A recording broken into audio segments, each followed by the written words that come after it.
नए बोर्ड में इंदौर के उद्योगपति एवं समाज सेवी मनोज मालपानी और गुना के राघोगढ़ निवासी अनिमेश भार्गव को सदस्य बनाया गया है। वहीं सनवर पटेल को दोबारा वक्फ बोर्ड का अध्यक्ष नियुक्त किया गया है। कुल 10 सदस्यीय बोर्ड में यह बदलाव नए कानून के अनुरूप किया गया है। सरकार का कहना है कि संशोधित कानून का उद्देश्य वक्फ संपत्तियों के प्रबंधन में अधिक पारदर्शिता, जवाबदेही और बेहतर प्रशासन सुनिश्चित करना है।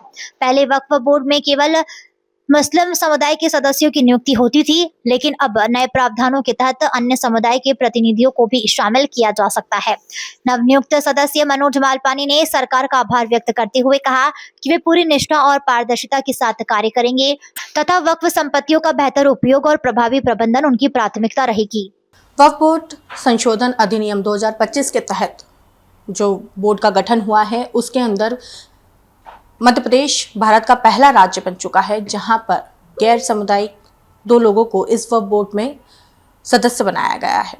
दरअसल वक्फ बोर्ड में हिंदू 2 लोगों को यहां पर सदस्य बनाया गया है। हमारे साथ में मनोज मालपानी जी हैं। सर, आप वक्फ बोर्ड के सदस्य बने हैं, एक नई जिम्मेदारी आपको मिली है, कैसे देखते हैं आप? ठीक है, इसमें कोई विशेष बात तो नहीं, मुझे तो कोई विशेष बात नहीं लगती इसमें। सामान्य किसी भी बोर्ड में जैसे मेंबर्स की नियुक्ति होती है वैसे ही ये बोर्ड।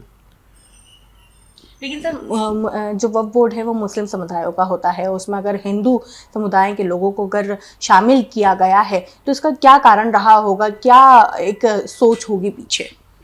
वक्फ बोर्ड मुस्लिम समुदायों के लिए होता था। नए नियमों में अन्य समुदाय के, हिंदू समुदाय के 2 लोगों को नॉमिनेट करने का नियम था। सरकार ने उन्हीं नियमों के तहत ये नॉमिनेशन किया है, कुछ भी गलत नियमों के अनुकूल ही।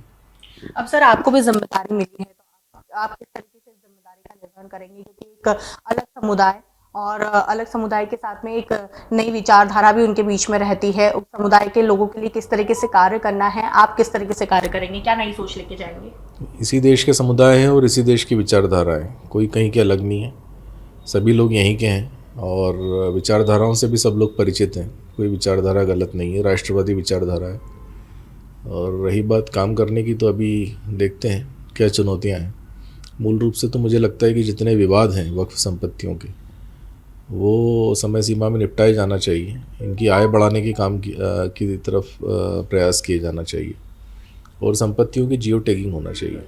तो ये महत्वपूर्ण चीज़ें हैं। इसमें अभी तक क्या हुआ है और आगे क्या हो सकता है वो देखेंगे।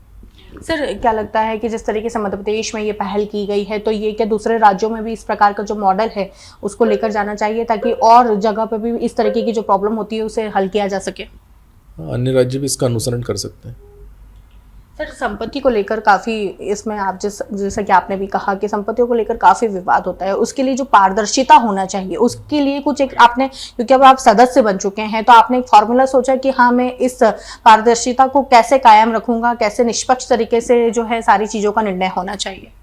ये विवाद की जहाँ तक आप बात कर रही हैं, विवाद में तो पारदर्शिता होती है जब वो न्यायालय में चले जाते हैं, तब तो कोई छुपा हुआ नहीं रहता। उन विवादों को निपटाने के लिए प्रयास कितनी ईमानदारी से किए गए वो देखने की बात है। सर, एक आखिरी सवाल, जिम्मेदारी है, एक नई जिम्मेदारी मिली है आपका भी, क्योंकि अलग कार्य भी है, एक समुदाय से आप जुड़ने जा रहे हैं, एक बोर्ड से जुड़ने जा रहे हैं और सबसे बड़ी बात, आप इंदौर को रिप्रेजेंट करेंगे क्योंकि इंदौर से आप बिलोंग करते हैं, तो एक बड़ी जिम्मेदारी का निर्वहन आप किस तरीके से करेंगे?